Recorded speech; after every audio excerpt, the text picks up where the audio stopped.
자, 오늘은 옥살산 파트 2고요. 혼중 방식과 그 외 여러 가지 사용 방법에 대해서 알아보겠습니다. 이제 간략하게 설명드리자면 옥살산은 최초에는 흘림 방식을 사용했고요. 중간에는 스프레이 방식, 훈연 방식을 쓰다가 마지막에 이제 요즘에는 훈증 방식을 또 많이 사용하는 추세에 있습니다.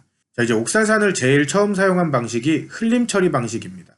가장 전통적인 방식이라고 얘기를 좀 하겠습니다. 이 방법은 옥살산 시럽을 만드는 건데 사양액과 옥살산을 섞어서 시럽을 만드는 겁니다. 이거를 벌 몸에 뿌려서 이제 그 사양액이 진드기 몸에 들어가서 진드기를 죽이도록 유도한 방식인데 가장 안정성 있고 가장 살충 효과가 좋아서 아직까지도 사용하는, 정말 많이들 사용하는 가장 대표적인 방식입니다.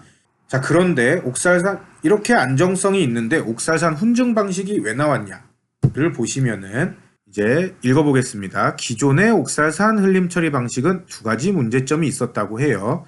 첫 번째는 추운 날씨에 뚜껑을 열어야만 처리를 할 수 있어요. 이게 뭐냐면은 비넨볼 아시죠?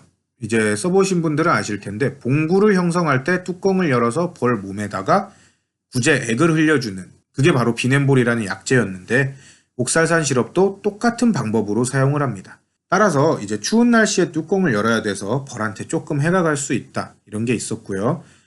또 이 작업을 하려면은 둘이서 해야 돼요. 둘이서 해야지 빨리 열고 빨리 닫고 빨리 열고 빨리 닫고 이게 가능합니다. 혼자서 하기 약간 좀 번거로운 단점이 있고, 마지막으로는 벌이 이 옥살산 시럽을 먹어요. 달달하기 때문에 먹습니다. 그러면은 중독도 되고 그에 따라서 육아 활동의 저하가 발생할 수 있다고 합니다. 이 옥살산 시럽은 사양액을 통해서 개인이 직접 만들거든요. 생산하는 데가 거의 없어서 개인이 직접 만드는데, 개인이 만들다 보면은 옥살산 정량을 못 지킬 때가 있습니다. 이제 적게 넣으면은 크게 문제가 안 되는데 많이 넣게 되면은 벌이 중독돼요.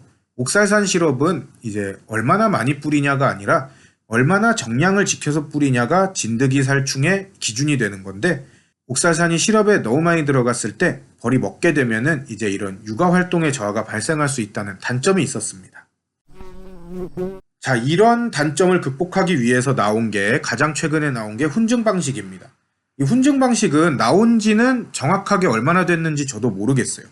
하지만 대충 이렇게 추산해보니까 한 15년 정도 된 것 같더라고요. 2000년대 초중반에 나온 것 같습니다. 자, 이 옥살산은 소문이나 구멍을 뚫고 사용하기 때문에 혼자서도 충분히 사용할 수 있고요. 또 이제 벌이 먹지 않습니다. 이제 육아가 저하되는 그런 중독을 일으킬 일이 없다는 게 장점으로 대두돼서 이제 최근에 활발하게 쓰이고 있습니다. 또한 뚜껑을 열지 않아도 되기 때문에 추운 지역, 특히 캐나다에서 굉장히 많이 사용하더라고요. 자, 이 외에도 아까 말씀드렸다시피 스프레이 방식과 훈연 방식이 있었습니다. 근데 이 두 가지 방식은 잠깐 썼다가 더 이상 안 써요. 왜 그러냐면은 스프레이 방식은 속살만 뿌리는 것과 똑같은 방식인데 이 옥살산은 물에다 섞으면 효과가 없다고 합니다. 좀 끈적끈적한 액에다 섞어야지 효과가 있는데 그렇게 물에다가 타서 쓰다 보니까 벌 몸에 집중적으로 닿는 게 아니라 여기저기 흩뿌려져 가지고 그 효과가 많이 떨어지고, 또 애초에 물에 들어갔기 때문에 효과가 떨어져서 흘림 처리 방식보다 효과가 미미하기 때문에 더 이상 안 쓴다고 하고요. 자, 그리고 훈연 처리 방식은 이게 정말 잠깐 썼다가 사라져 가지고 제가 도대체 왜 사라졌는지조차 찾기가 힘들더라고요. 그리고 얼마나 오래 썼는지조차 찾기가 힘들고요. 그래서 왜 사라졌는지를 제가 추측을 해봤습니다. 이거는 저의 개인적인 추측이라는 걸 알아주시고요. 옥살산은 155도가 돼야지 이제 기화합니다. 기화점이 굉장히 높죠. 물에 끓는 점보다 높은데 이렇게 고온으로 해야지 기화가 되는데, 훈연 방식은 당연히 155도까지 안 올라가잖아요. 물에다 섞어가지고 그냥 연기를 내뿜는 거니까. 따라서 옥살산의 결정화가 잘 이루어지지 않아서 아마 진드기를 처리하는 효과가 좀 미미하지 않았을까 싶습니다. 그래서 빠른 시간에 좀 사라진 것 같아요. 이거는 제 추측입니다. 오늘은 옥살산을 사용하는 여러 가지 방식에 대해서 한번 알아봤습니다.